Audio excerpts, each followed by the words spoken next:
कौन है क्या है नहीं पता, मेरे जीवन में क्यों आए कैसे आए, बट मैं सबसे रिक्वेस्ट करने यही आया हूँ। इतनी आज 3 बजे सुबह में, इंडिया के 3 बजे हुए, यहाँ तो 10 बज रहे हैं रात को।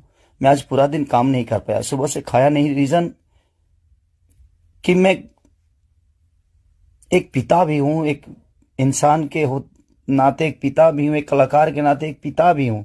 मेरे साथ एक परिवार भी है, मेरा फैमिली भी है। मैं अपने फैमिली के लिए बड़ा सक्रिय रहता हूँ। मैं जितना ईमानदार अपने फैमिली के लिए हूँ, उतना ही मैं अपनी जनता के लिए हूँ।